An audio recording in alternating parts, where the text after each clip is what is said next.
Good evening. Glaucoma is a group of eye conditions that damage the optic nerve. Glaucoma comes with few or no symptoms that can eventually lead to blindness. However, it doesn't have to get there. To explain to us on how we can save our eyesight is Dr. Wanjiku Muthee, an ophthalmologist. That's an eye doctor. Dr. Muthee is also a glaucoma specialist, ready to equip us on our eye health. You can start sending in your questions regarding our tonight's topic. Our SMS line is 22232, that is 22232, and our WhatsApp line is 0708 222 Remember, we are also live on Facebook and YouTube. Our handle is at Hope TV Kenya. And as I usually say, share this link with someone who can benefit from this program tonight to help create awareness about glaucoma. Even as the world marks World Glaucoma Week this week, the main goal is to alert everyone to have regular eye checkups so as to ensure you have a healthy eye health. Detect and treat glaucoma as early as possible. Welcome to Health Check tonight. My name is Grace Muthee. As always, it's a joy to have you with us. Hope you had a beautiful week. Allow me to introduce Dr. Wanjiku Muthee with us. Good evening, Dr. Wanjiku. Good evening, Grace. Thanks for having me. Welcome. So for somebody who is wondering who is an ophthalmologist, what do they do? Where do we find them? Let's take a minute to clear that off our side, then we get to glaucoma. Okay.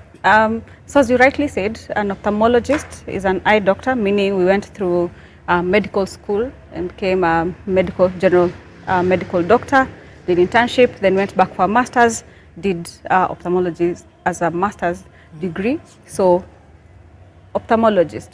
That's who you are. That's an eye doctor, yes. Okay. And of course, before we get into our tonight's discussion, this week we are celebrating, it's Glaucoma Week. Tell us more about that. So every year, we celebrate a glaucoma week, usually mid-March. And the purpose is to create awareness for this leading cause of preventable blindness. But it is progressive and it is irreversible, which we'll be talking about later. Yes. So because it has no symptoms in the early stages, it's so important for us to create awareness and to alert people that they won't know once it starts to set in, they need to go and get checked. So that's the gist of the World Glaucoma Week. And in this week, quite a number of eye centers are carrying out free screening programs. So kindly, any eye facility near you must be having a program going on this week. Yeah. So as I come visit any eye clinic near me, what should I expect to be happening to me as a patient? So the major eye facilities will be carrying out screening programs. Yes. So part of diagnosing glaucoma is checking the eye pressure. We know about the body blood pressure, but the eye itself also has its own pressure. So that's what we look at. And then we also look at the nerve, because high eye pressure most of the time will cause damage to the optic nerve. And that's part of the screening program. We check the eye pressure and we also look at the nerve and determine whether or not you are at risk or already have the condition called glaucoma. Okay. Yeah. Thank you. Thank you for that. And I hope, my dear viewer, you can visit any, hospital or clinic around you and just get that eye checkup. So let's get to define what is glaucoma. Yeah. Such a big word. Okay, so I'll try and break it down. Yes. By making it a bit complicated first. So glaucoma is a type of optic neuropathy. Pathy means disease, like pathologist. Yes. The person who does postmortems, pathology. Yes. Neuro means neurosurgeon, neurologist. Neuro refers to the nerves. Yes. So disease of the nerve, optic, anything to do with images and light. So the eye is what deals with images and the light. So glaucoma is a disease of the nerve of the eye.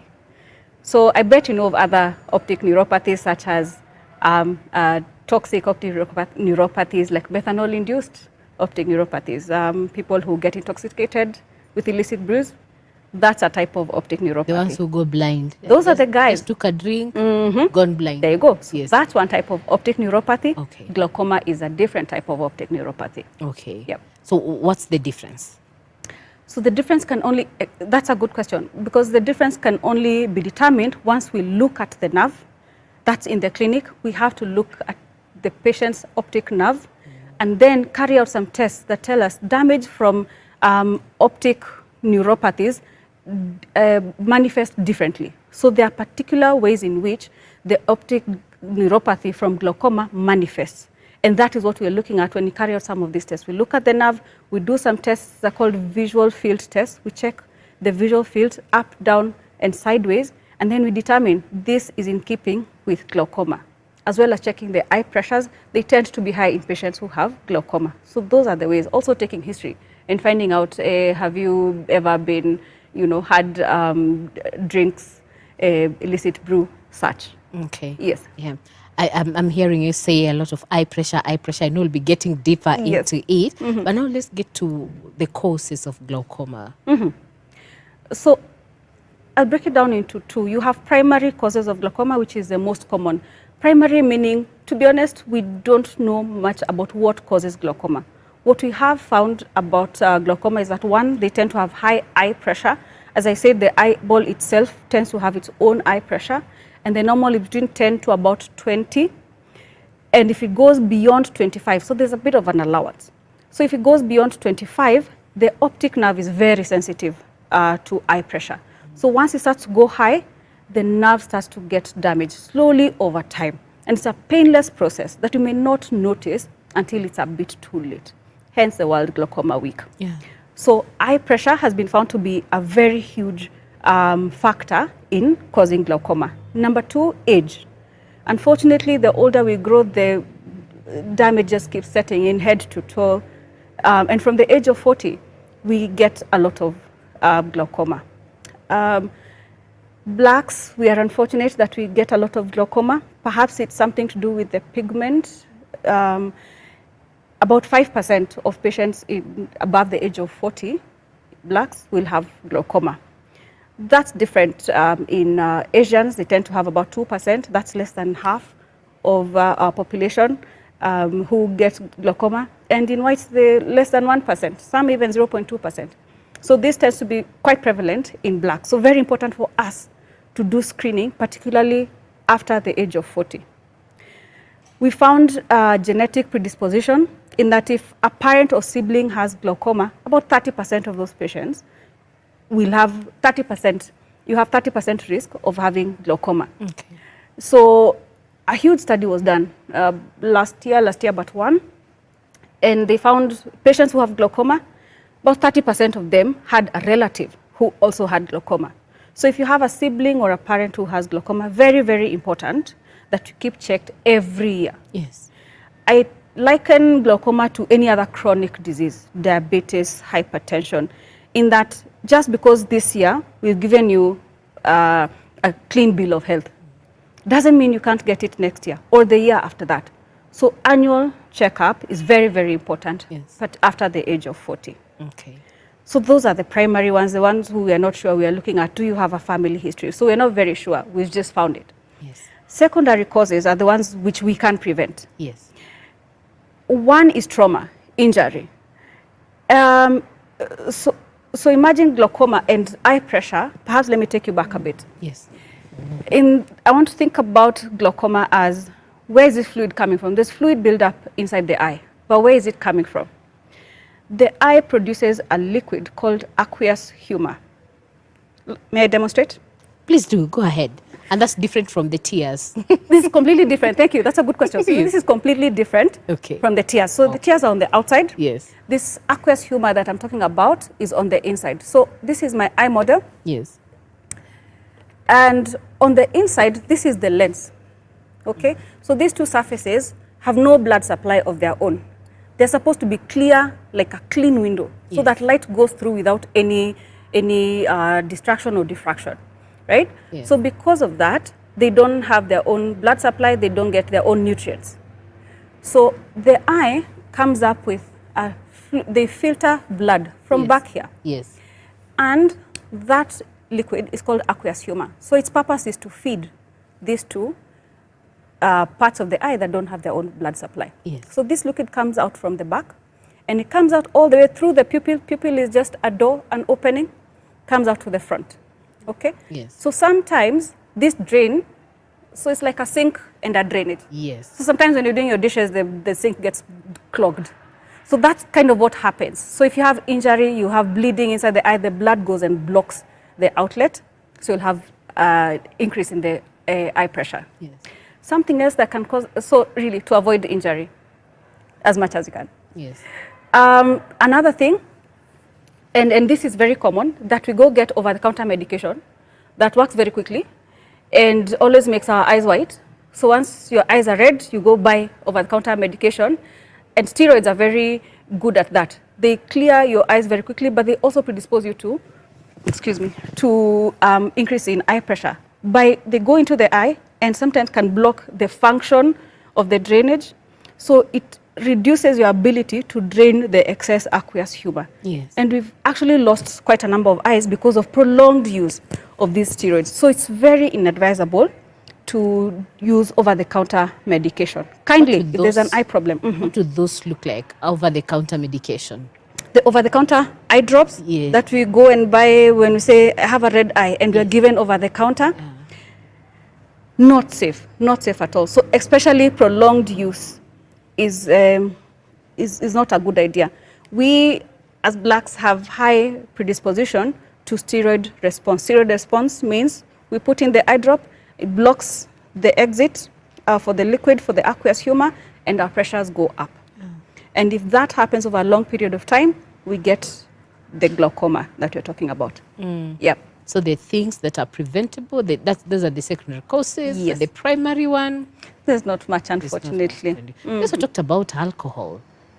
So this was, I did, but not in relation to glaucoma, just talk about different types of optic neuropathies. Okay. So once the optic neuropathy from alcohol sets in, the treatment is quite different. Okay, good. And my dear viewer, we are talking about glaucoma. And of course, I'm hosting Dr. Wanjiku Muthee, an ophthalmologist. Do you have any question regarding today's topic? It's all about your eyes and your eyes' health. SMS us on 22232, that is 22232. Our WhatsApp line is 0708 222 323, that is 0708 222 323. We are also live at Hope TV Kenya on Facebook and YouTube. Go out there to the comment section, drop there your comment or question regarding your eye health. And of course, Dr. Wanjiku will be glad to answer you before we wrap up the program. So we've talked about the causes, the primary and the secondary one. And the key thing you said, you need to check. For example, find out, did any of your family member have it? You know, you need to go and be checked. So that brings me to the questions. What are some of the symptoms to look out for? Unfortunately, by the time we are getting symptoms, it is usually very late. Because what happens is, because you have two eyes, the view of one eye is almost 75%. So there's a huge intercept. So very many people go through life with one blind eye and they don't notice. We find it just incidentally when we're checking for other things. So this patient who comes in and says, I can't see in one eye, usually the other eye is already gone and this eye is on its way to blindness. So we don't want to wait until the symptoms check in. We urge you to go in and get checked annually if you fit into that profile. Above the age of 40, family history of glaucoma, get to know why your people are wearing glasses or why they keep going to the eye hospital. What conditions do they have? And blacks, well, most of us. Yes. So very important. As I said, we have higher incidence of glaucoma than the other races. So the symptoms, what happens, why they set in so late is because for most glaucoma patients, you have central vision, which is right in front of you, and then you have peripheral vision, okay, which is one of the tests that we do, your visual field. Yes. So you tend to lose your vision from the side peripheral, so you don't notice. And then you end up turning your head to see, because I can't see you, I end up turning my head and I adjust accordingly. So I don't notice that I've lost my peripheral vision. So I just end up, Grace, you're talking to me, I turn and look at you and I keep moving because there's no pain, there's no redness, there's no discharge, there's no tearing. So what would make me look for an eye doctor? Nothing, until I really can't see. And by that time, I've probably lost one eye and the other. And we really need to change our health-seeking practices. Yes. Because by the time you come so late, we hardly have time to give eye drops and use and try other treatment. It is, you need surgery. We need drastic measures. So we don't want to get there. Yeah. We want to be able to take you slowly over time and say, let's try this medication. Let's add another medication. Let's try laser. Let's try. By the time we get to surgery, it is but allow us that time by coming in early for checkup. Yeah. Yeah. So one of the symptoms you've mentioned, losing, like your sight vision. Yes. Is there any other? Very rarely, when the pressures are very high, that's in the 50s and the 70s, you have eye pain because the eye now starts to get swollen. It can't absorb that much pressure. So that patient will come in early because of the pain and the redness. So that one will catch a bit earlier. But by the time it's gotten to 50s, it's been 30s and 40s for quite a few months, and there's been quite a bit of damage. Yeah. So really, this is such a silent killer. There's not many symptoms. And sometimes we catch it in the clinic for patient came in for completely different reasons, and they end up being checked for glaucoma. Yeah. Yeah. I'd love you to help us explain some more. I know you demonstrated the Tari about what happens in the eye, and you mentioned about pressure, you've mentioned about optic nerve. So could you take us through that journey, the little things that happen behind there for one to experience the pressure and this optic nerve, what's happening? Okay. So do you want me to explain the patient experience or what I see? Experience. Both. Actually, both would be good. Okay. So I'll give an example of this one patient, and this is a very painful experience. Patient was about 60 years old, and he was a long-distance driver. From, let me not say where, so maybe 3 hours out of Nairobi and back. So 2, 3 trips a day, carrying passengers. So it was a PSV. Yeah. So he comes in saying, I can't see. And so how do we check? Yeah. So first of all, through this same window where light goes in, we can actually see the nerve at the back. Okay. So we're able to see the nerve, the tip of the nerve right there. So we're able to see it and begin to suspect this patient has glaucoma. So already one eye was gone. As I keep saying, by the time you're presenting because of vision, one eye is gone. Yeah. Usually. Yeah. Sad. Sadly. Yeah. And the other eye is on its way. Yeah. But this person tells me, I've raised my children on this job. Yes. How do you tell me to quit? How do you tell me to quit? What else do I do? He's already 60. He's been driving on our roads, carrying our, if you drive yourself still, your relatives, your grandmother, your mom, they're on these PSVs, right? Yes. So that was a very scary thought for me. And the pressures were in their 40s. So this patient was not in pain. And this didn't happen in 1 day or 1 month or 1 year. This is over a period of time, over many years. So what I see is when I look inside, I first will check, is it glasses that you require? So one of the many tests that we do, check, is it glasses that are probably short-sighted, long-sighted? Then look at the front of the eye, look at the back of the eye. Then I noticed, oh, the nerves. How have you been driving like this? And then the visual field test. Yes. So the visual field test, you get into a bowl and it checks, produces light from the periphery to the center, so that the printout shows you these parts of the eye, they are black. They can only see here at the center. Oh. So imagine this is your driver. Side mirrors. Right? or at a junction, oncoming vehicle. Yes. Yeah. Anyway, so that is my experience as a doctor, and their experience and the trauma that comes with, truly, I understood where he was coming from. Because at the age of 60, how do you start changing careers? even the brain is no longer willing to learn a new trade. Yes. Yes.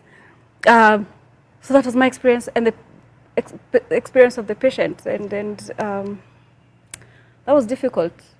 That was difficult. I can't tell you where he is now. Okay. Probably still on the roads. Yes. And it's a serious thing. It is. Okay. You're watching us and maybe you're wondering, hi, I think my eyes, something has been happening.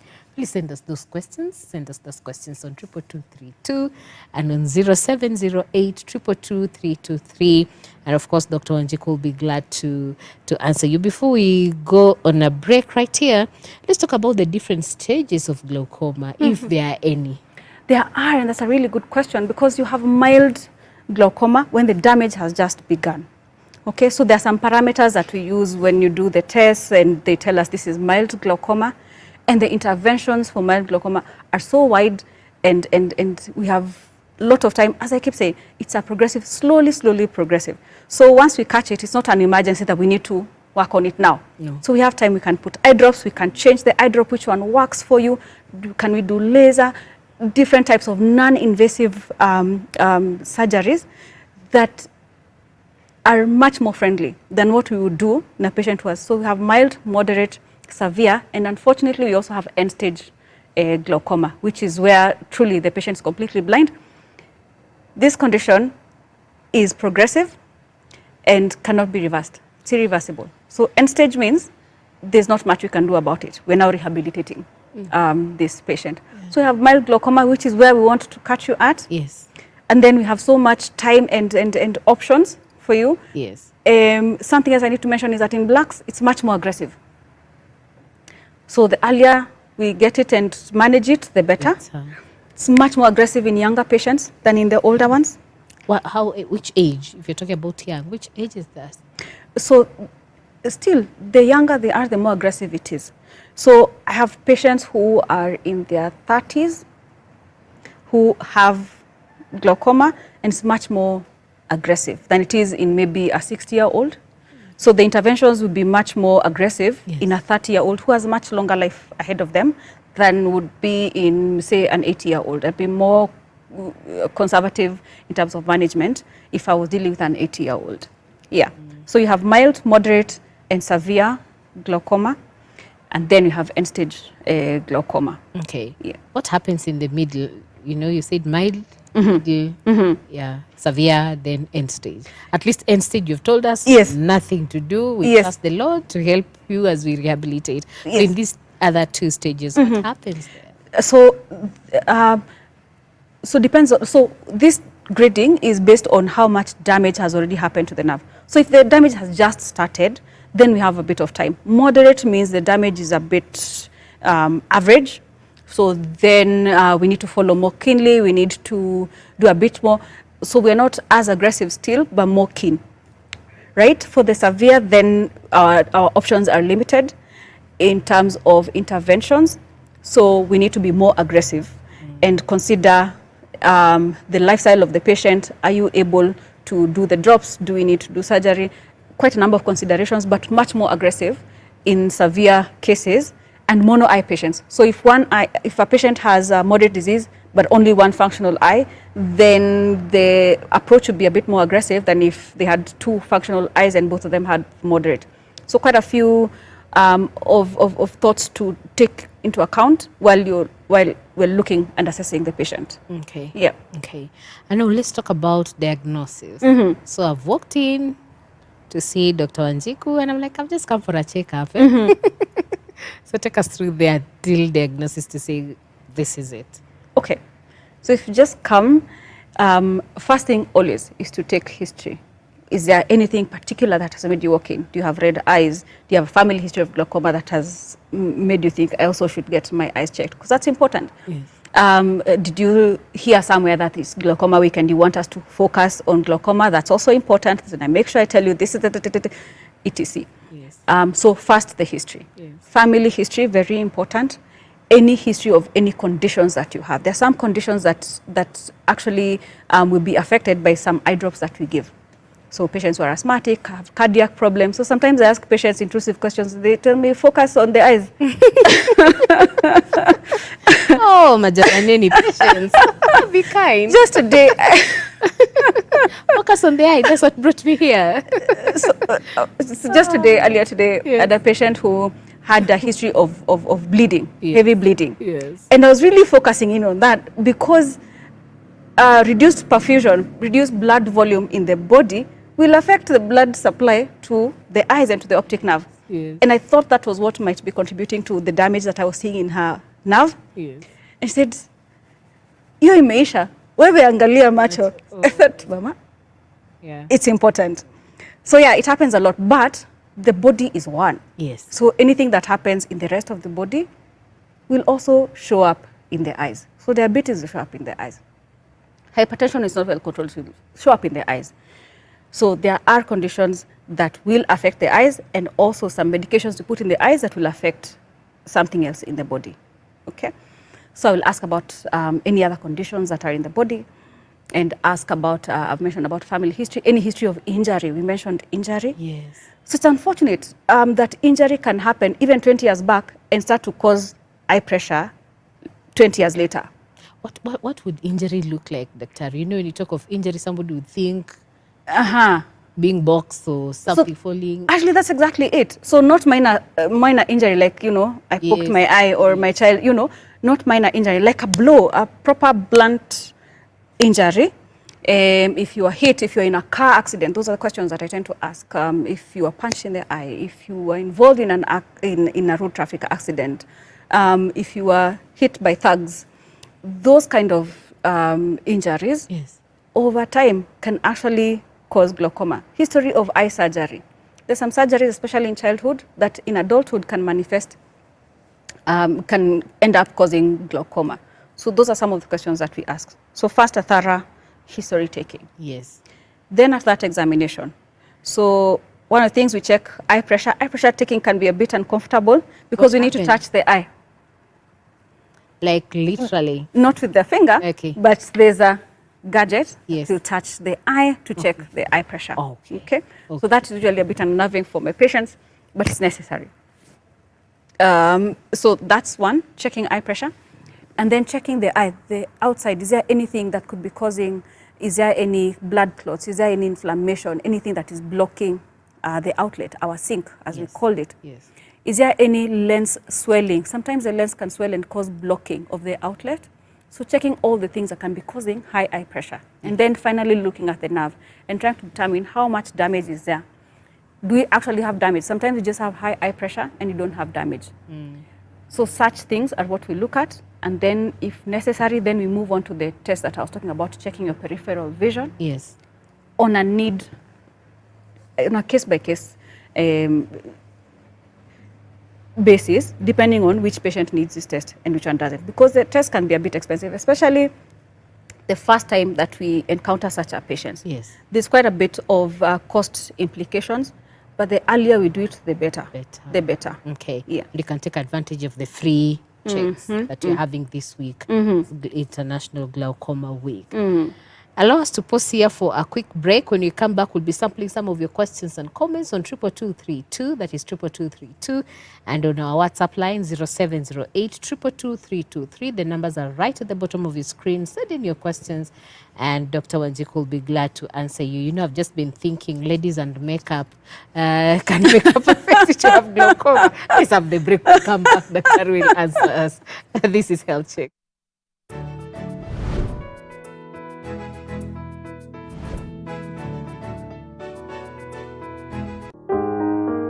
This week on Testify. This guy came and he opened the Bible. They told me, he read for me, do not drink water only.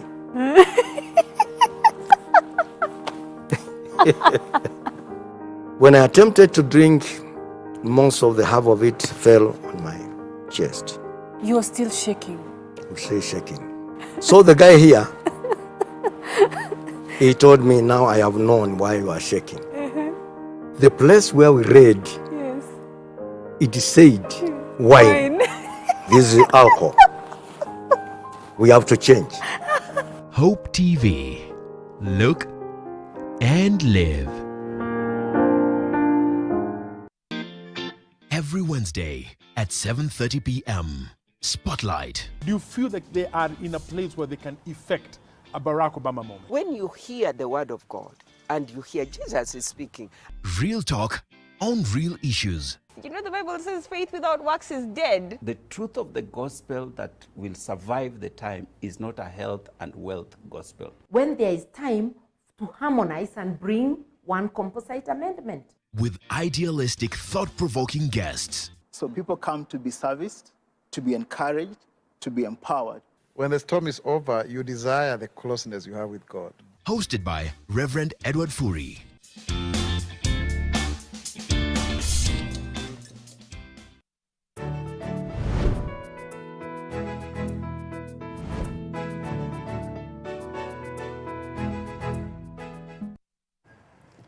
Welcome back to Health Check right here at Top TV. Look and Live. My name is Grace Muthee, and today it's all about glaucoma. This is the World Glaucoma Week, and you need to rush into the nearest hospital around you tomorrow and just ask for that checkup. We know we have several of them that are offering free checkup. Please be checked, because as Dr. Wanjiku has said, glaucoma is a silent killer. You won't notice anything until you've lost your vision. Then you start wondering, why is it still night and it's 7 a.m.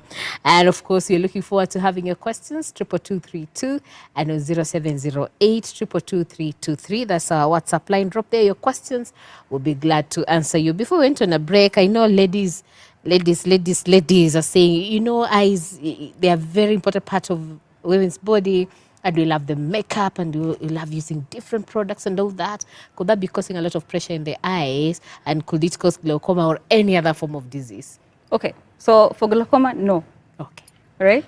Oh, the lady said, Not yet. okay. So two things. There are patients who have allergies. Yes. And therefore, it's a terrible idea to have any makeup around the eyes.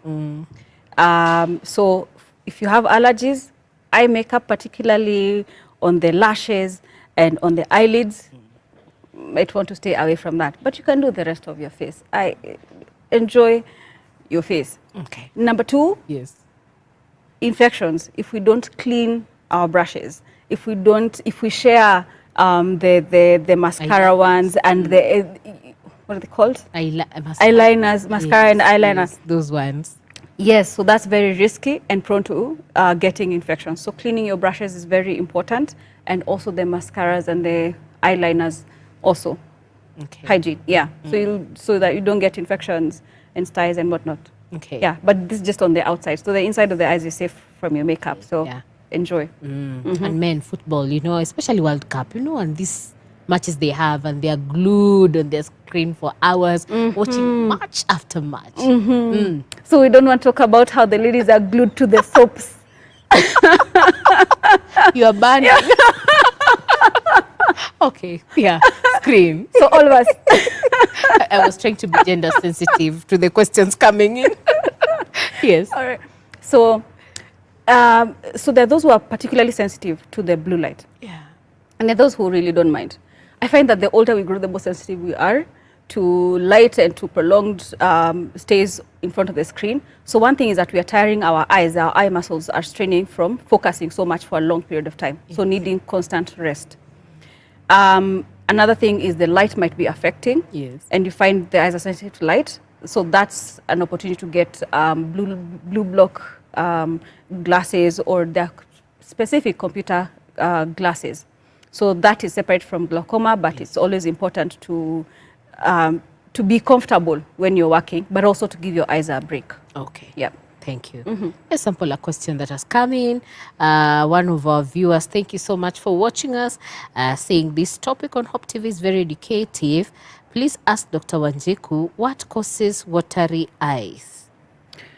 Okay, so tearing, the watering of the eyes, can have a few symptoms, a few causes. So first of all, children, very young, from about the age of 1 month, they can start tearing because of blocked tear ducts. Yes. So they were born with tear ducts that are not patent yet.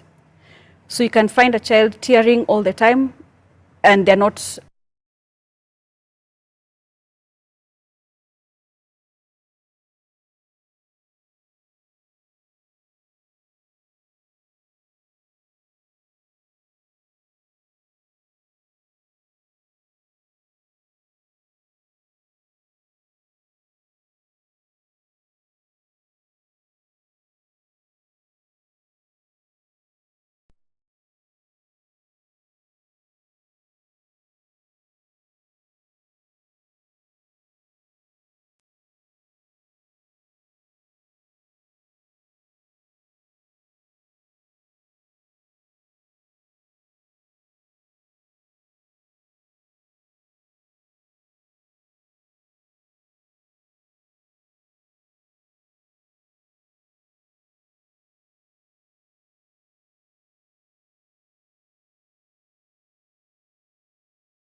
Welcome back to Hope TV. Luke and Liv, we apologize for that technical hitch. You know, when you go live, at times that happens. There are machines.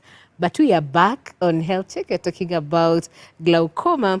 And I'm together with Dr. Wanjiku Muthee. Daktari, you know, we paused at that point when you're talking about teary eyes. Yes. Yes. So we talked about already children who have tearing. It happens quite a bit.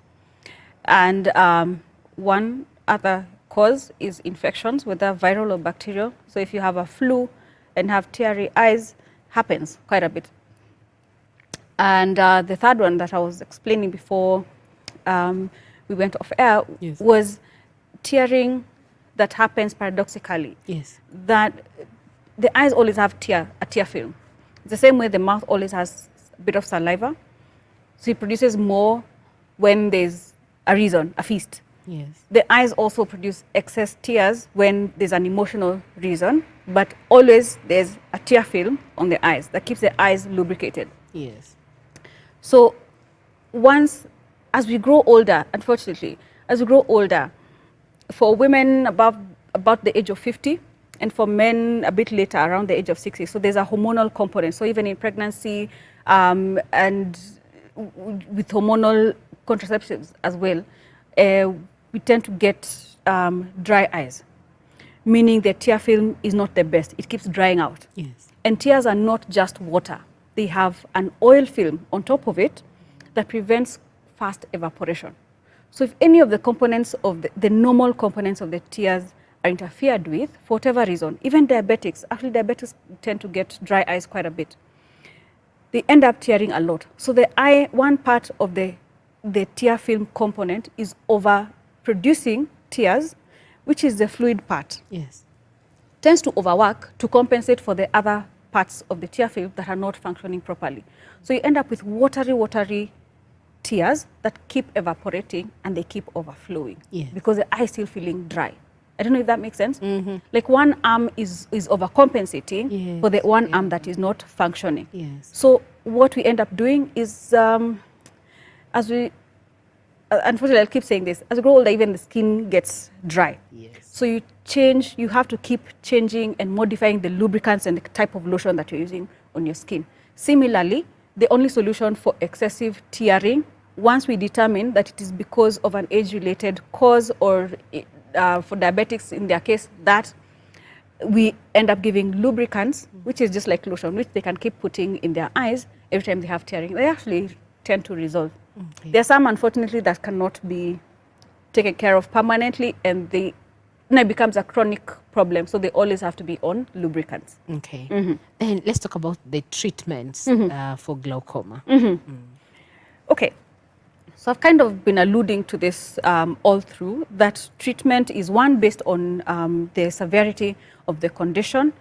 There are those, unfortunately, there are children who are born with or develop glaucoma in the first 2 years of their lives. So for those, it's a malformation of the drainage system of the eye. And for those, the treatment is direct surgery. But the older we grow, we have more options. So the normal age-related glaucoma, we have options of quite a number of medications are very available in eye facilities at discounted prices, because it can be a bit pricey. Medications, quite a number. So we'll usually start with either one medication, we can go to 2, a combination, 3. Past that, then we need to think about an option of laser. There's laser surgery options. Yes. So laser is not an invasive procedure, there's no cutting involved, so that is a bit safer than the third surgical options.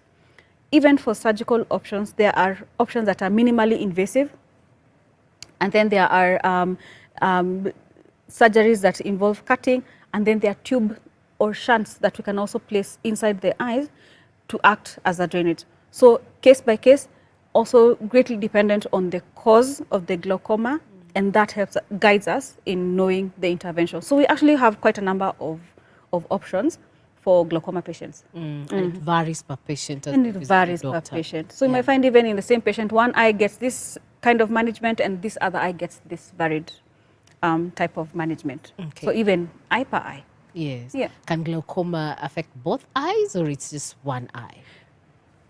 Usually will affect both eyes. So it's very rare to find only one eye affected. So that tends to be like a secondary cause of glaucoma. So if you're punched in one eye, that's the eye that will be at risk. If you've been putting medication in only one eye that tends to get red, then that's the eye that is at risk of getting glaucoma. So secondary causes tend to be unilateral, but the usual age-related chronic glaucoma tends to be in both eyes. Although sometimes you find one eye is more advanced than the other. Okay. Yep. Yeah. And then in this discussion about glaucoma, we've kept mentioning the optic nerve, your optic nerve, pressure. So what can we do to protect the optic nerve? Optic nerve. Yes. Well, as I said, because we don't know much about what causes glaucoma other than the genetic component, there may not be much we can do other than avoiding over-the-counter medication and prolonged use of medication in the eyes without a prescription or without follow-up. Yes. In terms of protecting what you can do, exercise has been shown to be very good for glaucoma, for lowering eye pressures, and exercise is good for the body as a whole, head to toe. Yeah. So exercise is always a good idea. Carrots are good, but a balanced diet is even better. So a well-balanced diet, lots of vegetables and fruits. Yeah. They're good not only for the nerve, but also for the whole retina as a whole, just generally for the whole body. Yeah. Again. So yes, those are the two. That avoid smoking.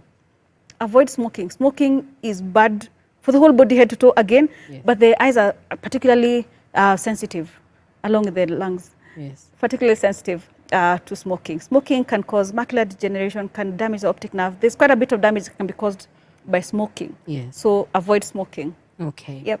Let's sample a few questions. Thank you, Brian Waweru, tuned in from Kilimani. We're glad that you tuned in. Justice Mwoki, writing and say, Daktari, how can someone know that he or she has glaucoma? You can't know. You can't know. So we have to check.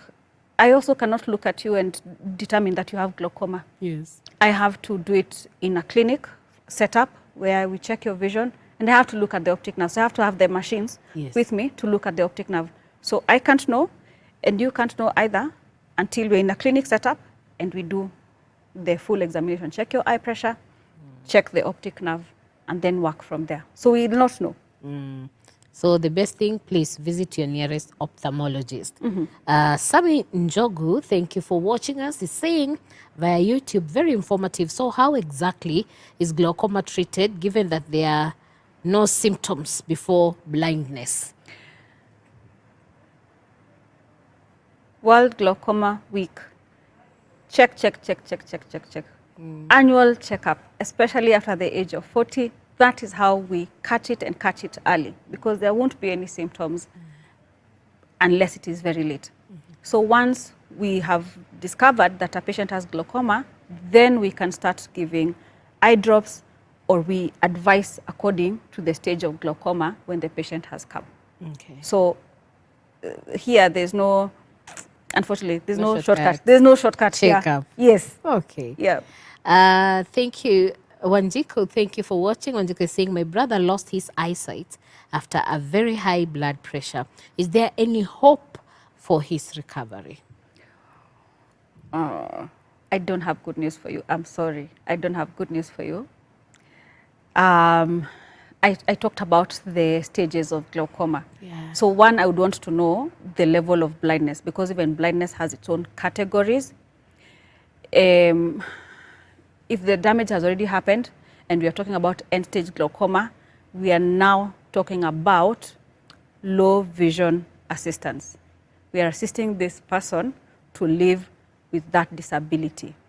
And there are few centers that have facilities and units dedicated to assist patients and persons living with visual disabilities. So, for example, Kikuyu Eye Unit at the Kikuyu Eye Hospital has a dedicated low vision unit for that purpose. And we send our patients with end-stage glaucoma there. So I'm very sorry. I'm very sorry. Okay. Yeah. Okay. Somebody else saying, good evening. My daughter was diagnosed with pressure in the eyes when she was a toddler. Her eye ducts were not well opened. She suffered frequent infections. I was told to massage as she breastfeeds. She is now 18 years with eye pressure. What do I need to do? That is Emily, and also asking, where can she get you? Okay. So there are two things we're talking about here. Eye pressure, we would not advise you to massage. So massaging is the tearing that I was talking about in children. Yes. When the tear ducts are not patent from birth. Yes. So that tends to resolve within the first year. If not, then there are other things that we can do to open up the blocked duct. If an 18-year-old has eye pressure, I really want to know what she means by eye pressure, because then that is someone who needs urgent intervention, especially an 18-year-old. Look at the life ahead of her and the amount of damage that eye pressure can cause. So I'm hearing two different things. One, the tear ducts, and two, the pressure, and they are completely independent. So this is someone I would want to see and know what is happening and advise accordingly. Okay. Yes. Okay. And if a parent watching us, like Mary, and wondering, is there hope? Is there harm in seeking a second opinion? There's no harm. There's no harm. There's no harm. They are your eyes. You have paid for this consultation. It's not a favor we are doing for you. All these investigations that are done, you have paid for them. Please get your copies, get your medical report. You want to get a second opinion? Feel free. Okay. Please do so. Okay. One of our viewers just asking, hi, so pressure can affect the eyes? I'm telling you. Maybe they missed the discussion. In summary, how? So there are two types of pressure, Yes. right? So there's the blood pressure that we know about. That one is well known. But then the eye itself, the eye is like a football. Yes. We also pump the tires. They have pressure. We pump our footballs before we kick them. They have pressure. Even the eye has pressure. And the normal pressure is between 10 to 20. We give a leeway of up to 25. Yes. But higher than that, the nerve in the eye, the nerve of the eye is very sensitive to high eye pressure and tends to begin to have damage slowly over time, painlessly, which is why we are saying check, check, check, check, check. Yep. Okay. So what support can we give a loved one who has lost their sight due to glaucoma? One, a lot of understanding. Because I find they can be a bit angry and bitter about, you can imagine you have seen colors all your life up to this point. You're not born blind. Yes. Yeah? But at this point, now suddenly you can't see your children. You can't see your loved ones, your friends. So you can't go without assistance. Yeah. So that must be very difficult, is very difficult for these people. So giving them, extending grace to them. Yes. Counseling, very important, very, very important aspect that they must accept. And the people living with them as well will need counseling. Because that means you'll have to hold this person's hand when they're going to the washroom. Yes. You must bring food to this person. They cannot assist you anymore in the house chores. No. Right? Although I'm exaggerating because I've seen quite a number of people quite independent once they accept their condition. Yes. But at first, before they get to that point, there's a lot of counseling that is needed for both the caretaker and the patient as well. Yes. Then finally, as I keep saying, there are low vision units. There are not many in the country, but they're there. That Kenya's Society for the Blind has a very robust low vision facilities. Kikuyu Hospital has low vision facilities. So if there's any vision, if it can be boosted, that will be tried. Telescopes, there are special magnifiers. So depending on the level of disability or at the end of that spectrum, the white cane, they can be assisted with and shown how to navigate around their homes, at least around the areas that are familiar to them. So those are the ways in which we can assist patients with end-stage glaucoma or any other form of blindness. Okay. Thank you, thank you. That's all the time we had. Can you imagine, Oh my Dr. goodness. Wanjiku? In a minute, what would be your parting shot for those asking how they can get in touch with you? Okay, so I'm an ophthalmologist at Kikuyu Eye Hospital, PCA Kikuyu Hospital Eye Unit. So I can be found there, very accessible. So especially the lady talking about the 18-year-old who has a daughter with pressure, I'm very curious and would want to see them. Parting shot. I wish we would change our health-seeking practices, that we would not wait until we are at the end to go get checked, and that would not be so afraid of doctors. We don't mean you any harm. We actually are very happy to find you are well, you don't have glaucoma. So 5% is a small percentage. So there's 95% that will be told, you know, you're good, you just need reading glasses. You're good, let's see you in a year's time.